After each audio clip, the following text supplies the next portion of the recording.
From Silver Lanes in Albuquerque here for potentially the title matches of today's JBT event, so we may or may not ever hear this recording. If it turns out doesn't look like we will, we'll get goofy. When I say potentially, because this is the Mountain Conference Invitational Tournament where you have to lose 3 times to lose.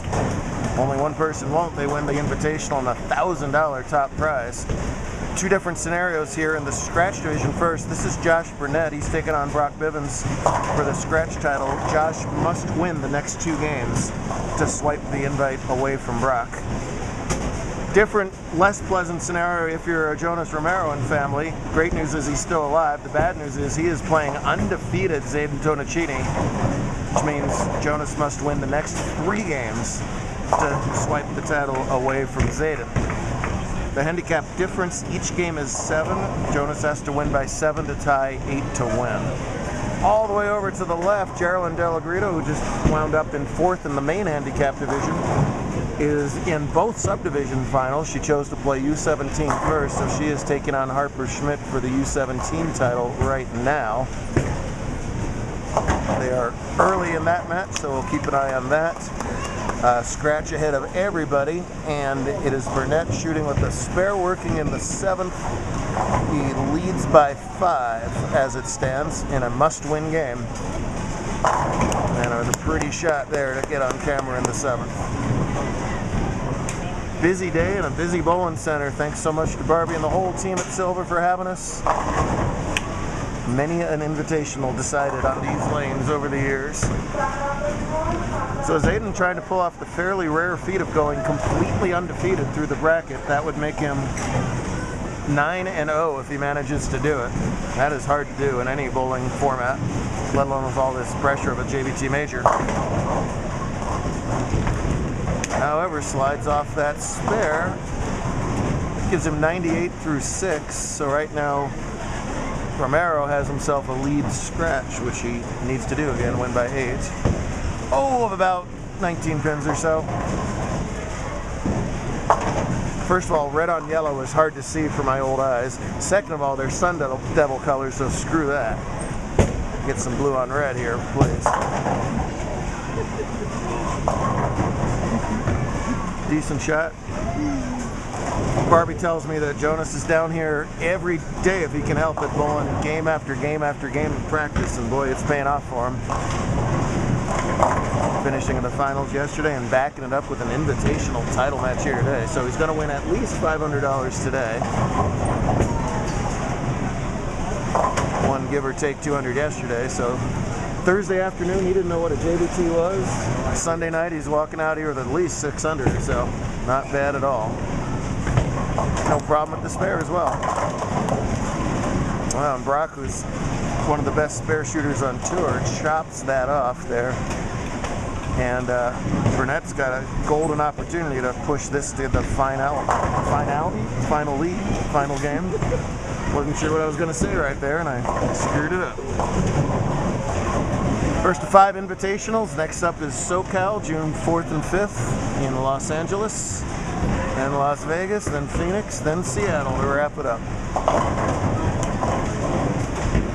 Zayden just keeping the ball in play, filling frames when he can.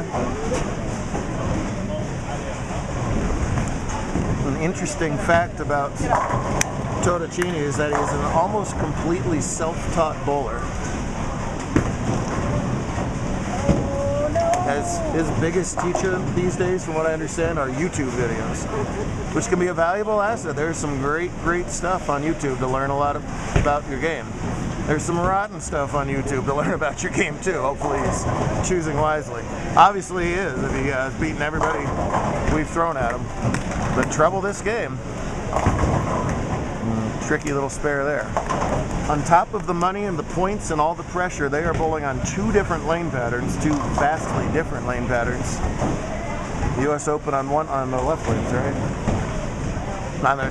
US Open on the right lanes, and then Stone Street, a theoretically easier pattern on the left lanes. Both of them have 1 million games on them, so they've changed and broken down and adjusted, but one big advantage to qualifying high is that the higher seeds got to choose what letter they would be for each game, and thus what lane they finish on. And obviously, you'd want to finish on the easier pattern.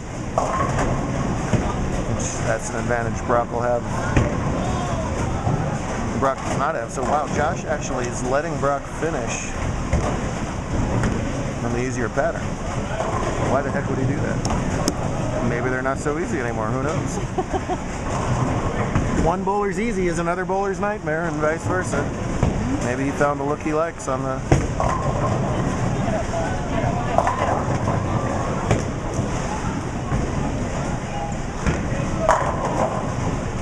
So Jonas, the last remaining Romero out of a bunch of them, the Romeros went 8 for 8 this weekend. 4 of them entered each day, and all 4 made the cut both days. That's pretty good. Only 2 of them related, by the way. Jonas, Angela, and then Donovan and Derek are, if they're not twins, they're awful darn close. I don't know if they are or not. Donovan and Derek Romero? Not twins. Uh-oh. Hey, looks like we're going the distance in scratch, as Brock's only going to be in the 170s. Josh has that in the books already, so everybody's a 2-time loser in handicap in scratch. So they'll throw 1 game for all the money.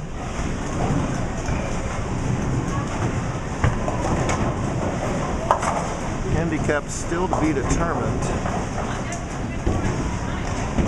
Romero had back-to-back open, so there's a big opportunity for Zayden. Trails by 4, and again is getting 7, so they're basically even right now. Handicap matches change so quickly.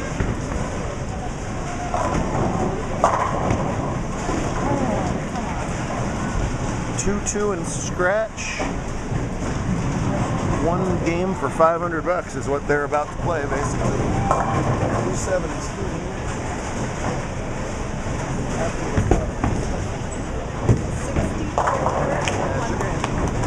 Thank you. Someone with better eyes to my left here.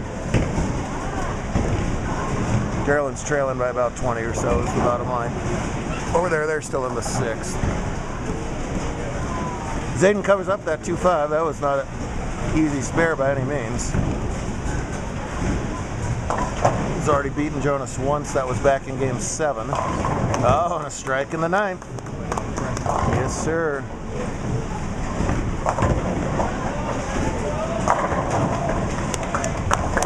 .211, Burnett's final score over there. Anything with the 2 was good today. Josh Malloy, your top qualifier in scratch, was the only bowler in triple digits. But he went 0-3 right out of the gate in match play today. Ouch. Happens. Match play is a cruel, cruel creature sometimes.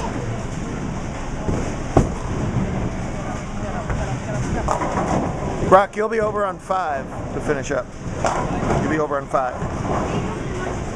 Go to 5 and 6. It's the one you haven't been on yet, right? In this round?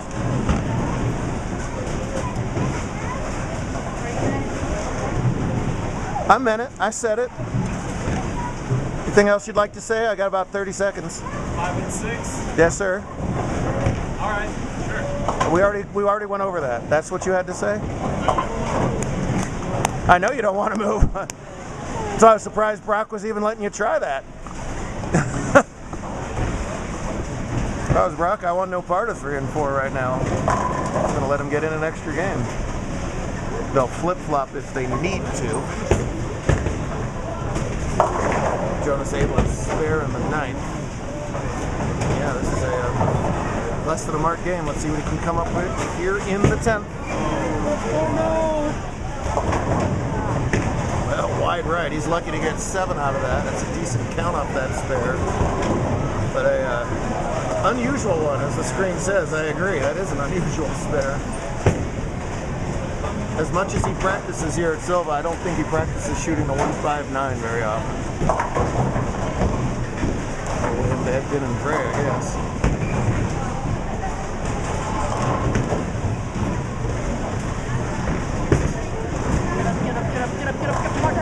Hey, you got it.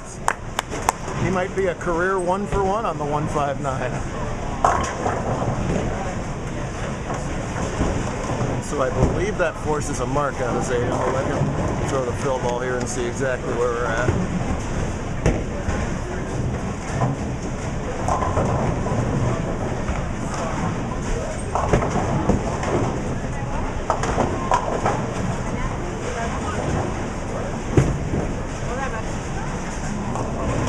Very nice fill ball. Gets the 10 for a 169 scratch, but he's giving the 7 to make that essentially 162s. 8 and 9 outs for 156. So Totocini basically needs any mark here since he's on the strike.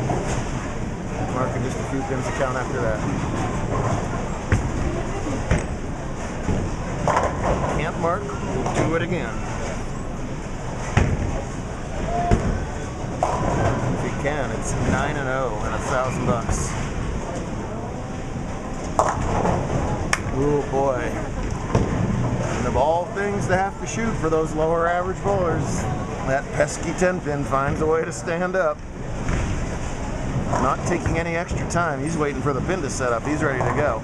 Must spare it for the title. He got it! Boy, Fearless just gets right up there, chucks it at it.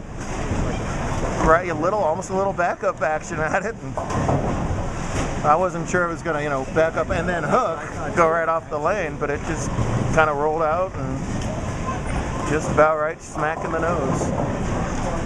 5 pins to win, right? That's way more than 5. Hands in the air as they should be. An undefeated performance through the brackets to win the Invitational and $1,000. Hats off to Jonas too. No shame at all in that for your first JBT weekend. Back-to-back finals is not something that happens very often either. So good stuff out of both of them. My man, dude.